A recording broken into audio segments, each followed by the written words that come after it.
नमस्कार, आप लोगों का एक बार फिर से मैं स्वागत करता हूं मेरे channel Housefull show with Nitin में। दोस्तों, सिल्वर स्क्रीन पे हम जिन कलाकारों को देखते हैं, जिनके गीत सुनते हैं, जिनके गीत हमें अच्छे लगते हैं, उन्हें हम सराहते भी हैं और कहीं ना कहीं वे कलाकार हमें लुभाते भी हैं। और हमारी ये हमेशा जिज्ञासा रहती है, ये इच्छा रहती है, एस्पिरेशन रहती है कि हम उनके व्यक्तिगत जीवन, पर्सनल लाइफ के बारे में भी कुछ जानें। तो दोस्तों, आज का मेरा ये वीडियो इसी कॉन्टेक्स्ट, इसी संदर्भ पे है जो कि रफ़ी साहब पर है, और हम ये जानेंगे रफ़ी साहब के बारे में। दोस्तों, यदि आपको मेरा चैनल अच्छा लगता है तो मैं निवेदन करूंगा कि ज़रूर सब्सक्राइब करें और बेल आइकन और ऑल के ऑप्शन को ज़रूर प्रेस करें, जिससे सारे नोटिफिकेशंस आप लोगों तक पहुंच पाएँ। दोस्तों, ये बात है 1970s की, लेट 70s की, जब रफ़ी साहब एक कॉन्सर्ट के लिए इंग्लैंड गए हुए थे और साथ में उनकी वाइफ बिल्किस जी भी साथ थी। और कॉवेंट्री एक जगह है जो इंग्लैंड में, वहाँ उनका एक कॉन्सर्ट, एक शो होना था। और दोस्तों, वहाँ पे रफ़ी साहब के जो एक बड़े सुपुत्र हैं खालिद साहब, वो भी वहीं लंदन में रहते थे। और लंदन से वो और उनकी वाइफ, उनकी पत्नी यास्मीन जी, दोनों उस कॉन्सर्ट को देखने के लिए आए हुए थे। और कॉन्सर्ट लगभग 7 बजे शुरू होना था और 3:45-4 के लगभग रफ़ी साहब, उनकी बहू, बेटे और वाइफ, चारों लोग बैठे हुए थे और आपस में वार्तालाप, गुफ्तगू, बातचीत कर रहे थे। और रफ़ी साहब कुछ मायूस से लग रहे थे। तब रफ़ी साहब के सुपुत्र खालिद जी ने उनसे पूछा कि आप ऐसे डिसअपॉइंटेड क्यों लग रहे हैं, क्या बात है।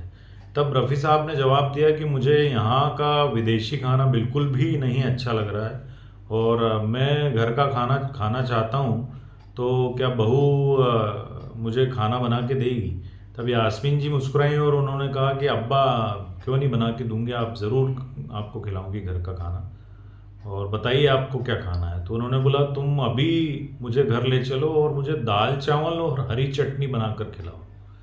तो यास्मीन जी ने बड़े आश्चर्य से कहा कि कोवेंट्री में हम इस समय बैठे हुए हैं और यहाँ से लंदन हमारा घर है और करीब आने जाने में 3 घंटे लगेंगे और शो के भी 3 घंटे बचे हुए हैं, तो अब्बा ये कैसे पॉसिबल हो पाएगा, उसके बाद हम चल सकते हैं घर, तब मैं खिला दूंगी। तो रफ़ी साहब ने भी फिर इंसिस्ट किया कि नहीं, हम अभी जाएंगे और शो के पहले वापस आ जाएंगे और मैं दाल चावल और हरी चटनी खाऊंगा। तो चारों लोग खालिद साहब के घर के लिए रवाना हुए, लंदन के लिए। और वहाँ पहुँच कर के यास्मीन जी ने उनके हस्बैंड खालिद जी के साथ दाल चावल बनाए और साथ ही हरी चटनी बनाई और सलाद बनाया। तब रफ़ी साहब ने पूरी तसल्ली के साथ भर पेट वहाँ पे भोजन किया, खाना खाया, और खाना खाने के बाद अपनी बहू यास्मीन जी को खूब दुआएं दी, खूब आशीर्वाद दिया। यास्मीन जी भी बड़ी खुश हुई। और रफ़ी साहब का कमिटमेंट देखिए, रफ़ी साहब समय के बड़े पाबंद थे, बहुत पंक्चुअल थे। रफ़ी साहब 7 बजे शो शुरू होना था और उसके कुछ देर पहले वो वापस भी वहाँ से आ गए और फ्लाइट से गए थे और फ्लाइट से आए। सिर्फ दाल चावल खाने के लिए रफ़ी साहब फ्लाइट से लंदन गए। और जब वापस आए तब उन्होंने वहाँ के जो ऑर्गेनाइजर्स थे, दर्शक, इवन उनको भी ये बताया कि मैं दाल चावल खाने, चटनी खाने मेरे बेटे के यहाँ लंदन गया था। तो दोस्तों, ये बड़ा एक रोचक किस्सा था। दोस्तों, रफ़ी साहब एक कंप्लीट फैमिली मैन थे। उन्हें ये जो शोबिज़ की लाइफ थी उससे कोई मतलब नहीं था। और रफ़ी साहब मेहमान नवाजी में, हॉस्पिटैलिटी में भी बहुत विश्वास रखते थे। खाना बहुत अच्छा बनवा के वो मेहमानों को खिलाते थे, खाने के खुद भी बहुत शौकीन थे। लेकिन रफ़ी साहब को सादा खाना ही पसंद था, घर का बना हुआ सादा खाना। और इसीलिए उन्होंने अपनी बहू यास्मीन से दाल चावल की जो है डिमांड की और वो उन्होंने पूरी भी की।